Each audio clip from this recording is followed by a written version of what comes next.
Man, what a way for NASCAR to distract the fans. Wow, everyone's been criticizing the format heading into the regular season finale at Daytona this weekend by dropping the 2026 Cup's Xfinity and truck schedules for 2026. So yeah, what a leadway right into it. So yeah, there's quite a number of changes on the schedule. Cup is pretty much basically the same outside of a few changes, but we're going to go over the Cup schedule and I'll give my honest thoughts on a lot of the races. So, in terms of the Cup schedule, the Clash once again at Bowman Gray, it's like, whatever. Honestly, NASCAR will be better off just getting rid of the Clash as a whole and just making an extended off week to extend the off season, give the teams more time at home to prepare. Like, if we get rid of the Clash, I do wish they do bring preseason Thunder testing back at Daytona. If not Daytona, maybe look at other tracks down south that have good weather you could do it at. Maybe like Atlanta. Or maybe you have preseason Thunder testing at Homestead. You know, there are other options outside Daytona if Daytona's not the way to go. Or hell, you go to a track that NASCAR doesn't go at, like Sebring or Sebring maybe. Maybe go to Five Flags. Or hell, maybe even go to Road Atlanta. There are options. For sure. And then down to the actual races that matter, though. First 5 races of the year are the same as last year: Daytona, Atlanta, Coda, Phoenix, and Las Vegas. So same as before. Race 6 is now Darlington, the Spring Darlington race, aka the Throwback race. And we're probably going to see less teams invested in Throwback Weekend because of how much time they'll have much less time they'll have to prepare for the Throwback schemes. And honestly, Throwback Weekend is kind of dying off. Like, at this point, I think the only people that actually legitimately care about it is maybe diehard fans that like the blast from the past. Like, I mean, you could literally take Throwback Weekend, put it like North Wilkesboro or some shit, and would have the same fucking energy. And then after Darlington is Martinsville. And then we have after Martinsville is our off week for Easter. So our first off week of the season. And then after that, Bristol is the first race back from the Easter break. And then after Bristol, we have Kansas. So Kansas swaps spots and moves up before Talladega and Texas. So yeah, that's an interesting choice. And then with Talladega after that, and then Texas, it's okay. And then we get our first big move, which is May 10th. We have Watkins Glen as race 12. Now, and that's the last race of the Fox portion of the season. And honestly, who gives a fuck about the All-Star race, to be perfectly honest? But yeah, Watkins Glen is now in May instead of August. Honestly, why? Like, I never had an issue with Watkins Glen in August. It was perfect where it was on the schedule. It didn't really need to move like 2-3 months up the schedule. Like, what the hell? And then after that, we have the All-Star race. And the All-Star race, this has got to be one of the dumbest decisions I've ever seen for a track. Dover is now the All-Star race. Why? Like, having Dover as the All-Star race, that move is so fucking stupid. I'm losing brain cells trying to comprehend that. And you put Bristol back in May, which, let's be honest, it doesn't matter what month Bristol is in. It's going to get plagued by rain regardless. And then after that, we have the Amazon Prime portion of the season, which the first 3 races of that Amazon Prime portion of the season are the same: the Coke 600, Nashville Super Speedway, and then Michigan. And also, Nashville is also the cutoff race before the seeding races for the in-season tournament. Like, in terms of the Watkins Glen thing, the only way I could possibly have it make sense from a business standpoint is if TNT wants Shane Van Gisbergen to be in the in-season tournament this year. Because if you have Coda and Watkins Glen before Nashville, which if he wins both those races, that will be enough to get him top 32 in points to qualify for it. And also, with San Diego being the last seeding race before the TNT Summer Series begins, if Shane wins the San Diego race, that will make him a top 3 seed going in to that in-season tournament. And also after Michigan, we now have Pocono right after that. Also, Pocono's getting ARCA back next year, which that's a good move to hear ARCA coming back to Pocono. ARCA should have never left Pocono to begin with, so I'm cool with that. And then after that, we have the street race in San Diego at the Coronado Navy base. So that will be an interesting race at a Navy base.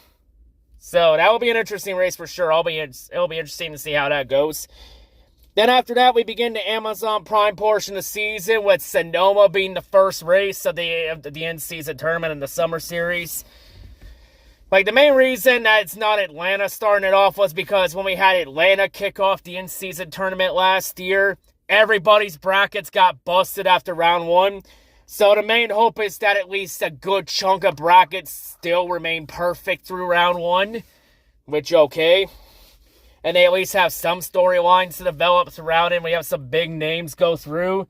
And maybe try and prevent another, or it's just them trying to prevent another Ty Dillon Cinderella run again. Since that was an interesting and good story to follow throughout it last year. And then after Sonoma, we then have the first big one, which is Chicagoland is officially back on the Cup schedule, replacing the street circuit in Chicago. They go back to Chicagoland. Also, I should mention that the San Diego race is replacing the Mexico race for this year. Since Mexico can't be on the schedule this year due to scheduling conflicts, since Mexico is hosting some games for the FIFA World Cup, that soccer tournament. Honestly, NASCAR getting sacrificed for a soccer tournament. And the FIFA World Cup, honestly, who the hell actually wants to host that thing? Like, the FIFA World Cup is one of the biggest fucking scams in the world. So, yeah. But Mexico's supposed to be back in 2027. And based off a lot of rumors I've heard, which is NASCAR wants Mexico to be the week before they have that off week for Easter.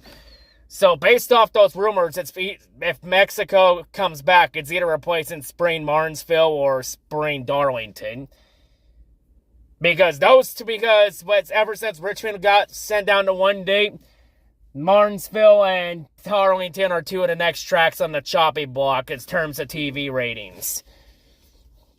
Since those two tracks haven't drawn great TV ratings the last couple years, especially the throwback race at Darlington. Funny how fans say they actually care about the throwback race and actually support it, yet the TV ratings say otherwise. Interesting. And of course, Chicagoland. Honestly, it's great that Chicagoland's back. They should have never left there to begin with. So yeah, good to see that back. I mean, with the next-gen car, it will easily put on a good race. Like, I'll just say this in terms of Chicagoland. The last year we ran at Chicagoland in 2019 was with that 550 horsepower bullshit. If that race was a good race. If Chicagoland could put on a good race with the 550 bullshit we ran for a couple years, then they sure as hell can put on a good race with this next-gen car. No excuses. And then after Chicagoland, we then have Atlanta, which is like, whatever. At least Atlanta's not a Saturday night race. It's now a Sunday race. Said Saturday night races typically have not gotten good TV ratings. Also, Chicagoland is now on 4th of July weekend. Honestly, this would have been the one exception where I say Chicagoland should have been a Saturday night race since since July 4th literally falls on a Saturday. And Chicagoland does have lights, so there was definitely a missed opportunity there for sure.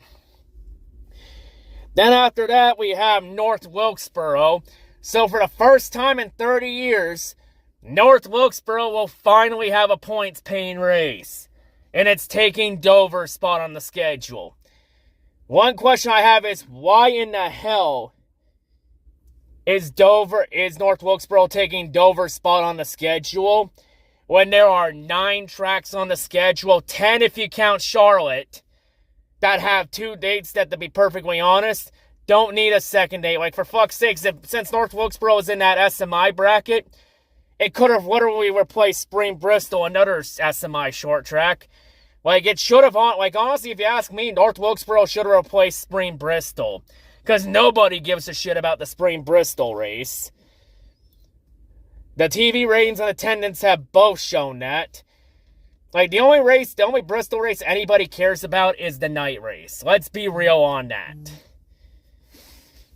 But yeah, like, that's just a bad call. Like, honestly, there's a way for Dover and North Wilkesboro to both coexist on a schedule. Plus, the target audience you get for North Wilkesboro is literally the same target audience you get for Bristol, since they're both within the same vicinity of each other. So yeah. And then after that, we have the finale for the in-season tournament, the final race of the TNT portion of the season for the Brickyard 400. And then after the Brickyard is then a second off week, so there's 2 off weeks this year. And then this off week is right before the NBC portion of the year. So yeah, honestly, good for 2 off weeks. You know, more time off for the teams, the better. And then after Indy, we begin the NBC portion of the season with Iowa. Honestly, good that Iowa's on the schedule. Spot should not be threatened on the schedule. And then after Iowa, we have Richmond. And then after Richmond, we have Loudon. So Loudon is now out of the chase and will be the second last race of the regular season. And the regular season finale is at Daytona, because at the moment, the playoffs still fucking exist. Depending on what happens if they change the format or not. Honestly, the change should be season-long points. Like, I'll just say this in terms of the playoff committee. If we need a whole goddamn year to figure out what the championship format should be, then what the hell are we doing here? It should not take a year to decide this championship format, when it's a pretty easy fix that fans have been saying for years. But then again, NASCAR has been known for not doing well with common sense. So yeah, especially with how egotistic they are, and the fact that the higher ups in the NASCAR totem pole are very prone to not admitting when they're wrong. So then we get the Chase, and the Chase honestly is the same. First round is the same as this year, the Southern 500, Gateway, and Bristol night race. Round 2 has our first big change, where round 2 we have Kansas now opening the second round of the Chase. And we have now Las Vegas in round 2. So Vegas goes from opening round 3 to now being in the middle of the second round. And then after Vegas, we have the Charlotte Roval, which honestly, good that they're still running at the Roval. We don't need 2 oval dates on the schedule. And for everyone saying that this Roval race should get replaced with the Oval, no. You already get your fucking weekend with the Coke 600. It's the right call to have the Coke 600 be the only race on the Charlotte Oval. You already get... Plus, in terms of road course on the schedule, there's no such thing. Because 5 out of 36 road course races on a 36-race schedule is not too many road courses.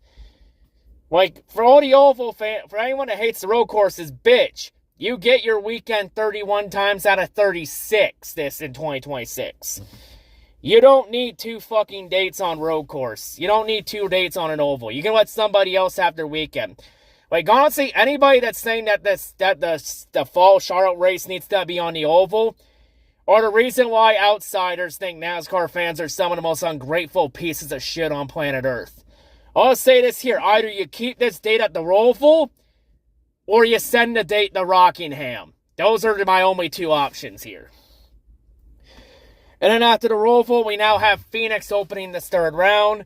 And then we have, the next 2 races are the same as before, Talladega and Martinsville to close out the round of 8. And the season finale is at Homestead this year, as 2026 will begin the rotation of rotating tracks for the finale, so it'll be a new track hosting every year. And the rumors for 2027 are that Vegas is supposed to be the finale in 2026. We'll have to see if 2027, so we'll have to see if that's true or not when the next year's schedule comes out. But yeah, overall, there were some pretty solid moves out of it. It's a pretty decent schedule. I just hate that Dover's now doesn't have a points race anymore. Like, honestly, North Wilkesboro should have replaced Spring Bristol. But yeah, overall, a pretty decent schedule. There were a couple good changes. Like, honestly, any negative changes, like, you honestly could have picked a better option and it would have worked out better. And I'll just say this in terms of Daytona as the regular season finale.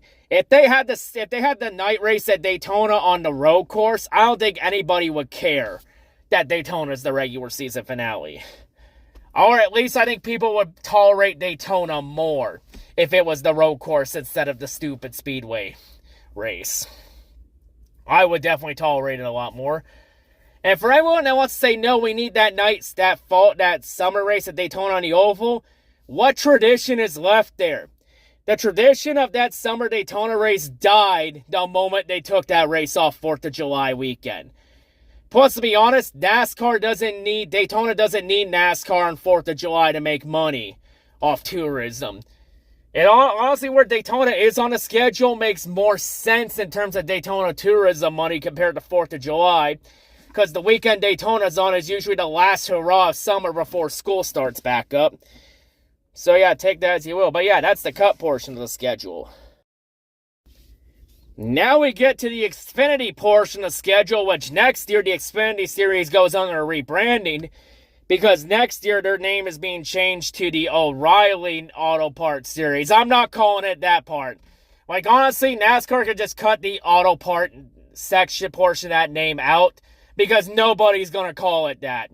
At bare minimum, they're going to call it the O'Reilly Series. So yeah, name change, interesting. I mean, we all knew it was coming when we heard that Xfinity sponsorship expired at the end of 2025. So yeah, honestly, I'm okay with it. Like, I know a lot of people are still going to say it's the Busch or Nationwide Series to me, damn it. I mean, if you all really want to play that game, then it was always the Grand National Series to me, damn it. I mean, an opportunity was definitely missed to call it the Busch Grand National Series or the O'Reilly Grand National Series. And I'll be perfectly honest, for everybody that wanted it to be called Busch, I don't think it will ever I don't think any NASCAR series will ever have an alcohol sponsor a series ever again. I mean, the reason why is the same reason why Winston no longer sponsors the Cup Series. Why the Cup Series is no longer called the Winston Cup Series. Because a lot of NASCAR wants to try and target their audience towards children, and it would not be a smart idea to have children watch two series sponsored by tobacco and alcohol. I mean, because at the end of the day, as Lovejoy would say in The Simpsons, won't somebody please think of the children, please? Like, because we can't have children watch NASCAR series sponsored by alcohol and tobacco. NASCAR, the children need to watch their alcohol and gambling ads in peace while watching the race, along with other commercials for McDonald's and other fast food shit, and other healthy fast food shit. But anyway, now that little mini rant's out of the way in terms of the series name and all that shit, let's actually get to the schedule. So, for Xfinity, we're not going to go over every race. We're just going to go over the pinpoints for this. So, for Xfinity,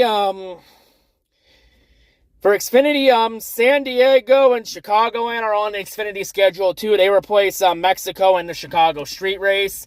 So, the same as Cup. And of course, our next big controversial move is now Portland is now off the schedule. I don't know why Portland's off the schedule, but hey, maybe they get a solid race in there. Maybe bring in Montreal, or maybe bring in another track. Maybe bring North Wilkesboro onto the Xfinity schedule. But no, those options make too much sense. Because taking Portland's spot on the Xfinity schedule is, you gotta be kidding me. You gave Darlington a second date? Why? Why the fuck is Portland replacing Darlington? Like, Darlington was fine at one date at Xfinity. It didn't need a second date. Like, honestly, I'd rather have Portland on the schedule over a second Darlington date for more schedule diversity. Like, NASCAR's making a big mistake taking Portland off for Darlington. Like, Portland's had great races in Xfinity. Like, they put on bangers in Xfinity. They put on bangers in IndyCar. Hell, they were putting on banger races with ARCA, for Christ's sakes. Like, this is a bad move by NASCAR to replace Portland with Sprint with a second Darlington date. And NASCAR will regret that decision. Outside that, of course, Homestead is the finale for Xfinity this year. And the fall race at Kansas now goes to spring. I mean, it's whatever. At least Kansas is still one date, that's still a good thing. And the regular season finale for Xfinity is now Gateway. And the Xfinity Chase now begins at Bristol. So it's like, whatever. But yeah, overall, it's an alright Xfinity schedule. Pretty decent. So yeah, it's like, I mean, the only negative I have is Portland being replaced for a second Darlington day. That's a pretty stupid decision. That's about as dumb as putting the All-Star race at fucking Dover. It's about that dumb. And now we get to the Truck Series portion of the schedule changes. So for trucks, we'll go over some of the basic ones first, and we'll do the big one last. So, of course, Vegas and Pocono are now off the truck schedule. That's disappointing for trucks not at Pocono. That's pretty disappointing to hear. And taking their places are Dover will be back on the truck schedule, and trucks will be heading to San Diego. So, okay, that's at least pretty solid there. At least they didn't give a track a second date, so that's good. Also, the fall race at Darlington now moves to the spring. So now Darlington is in the springtime for it. So at least it's still one date. And the spring race at Kansas now heads to the fall. So okay there. And also the Homestead is the season finale for trucks as well. Also the trucks cutoff race is now New Hampshire. And the trucks chase now begins at Bristol. So it's like whatever. Like honestly, season-long points, get rid of this gimmick chase bullshit. But of course, the big change on this schedule is that Martinsville and trucks now goes down to one date, as the spring date at Martinsville is no more. And taking spring Martinsville's place on the schedule is street race in St. Petersburg. Really? On the same weekend as the IndyCar season opener at St. Petersburg, Florida, in the Tampa market. So the Truck Series gets 2 street races this year. Yeah, I'll be honest. St. Petersburg on the truck schedule, that was not on my bingo card. Honestly, I'm actually like that move. That's actually a pretty interesting move. I mean, we saw with Xfinity, they've had good races with it in Chicago for the street race. Like, we've seen we know stock cars can work on a street circuit if done correctly. But now it'll be interesting to see how a stock truck works on a street circuit. I think it could be like a stock car. It can work if you do it correctly. So yeah, it'll be interesting to see. So yeah, trucks will be in Daytona, will be in the state of Florida for 2 of the first 3 weeks. So yeah, that's a pretty interesting idea. I'm honestly interested in that race. I'll be watching that one for sure, trucks in St. Petersburg. That will be a good one. That's going to be an interesting, good option. So yeah, looking forward to that one. So yeah, honestly, the truck changes, honestly, out of all the schedules, trucks, once again, it's the one I have the least complaints about. Any negatives I have for it are pretty minor nitpicks, but trucks in St. Petersburg, I think, is the big highlight out of this. That's going to be interesting. Trucks have usually done pretty well in terms of crossovers with IndyCar. So yeah, in a way, the NASCAR IndyCar crossover weekend is back in business on the streets of St. Petersburg. But yeah, overall, in terms of the schedule changes, I kind of like these schedule changes. But I'll say this, though. If NASCAR keeps the chase format, I'm still staying part-time. The only way I will ever go back to watching NASCAR and doing race recaps on a full-time basis is if they get rid of the chase and go back to a season-long points format. That's my terms. Season-long points format, and I come back full-time. Otherwise, going to be the same as this year, a part-time schedule. But in terms of my part-time schedule, trucks in St. Petersburg will be one of the races I will watch on that part-time schedule. Anyway, those wrap up the schedule changes for 2026. That's all I got to say, pretty brief, not much else to say. Anyway, see you all later, I'm out.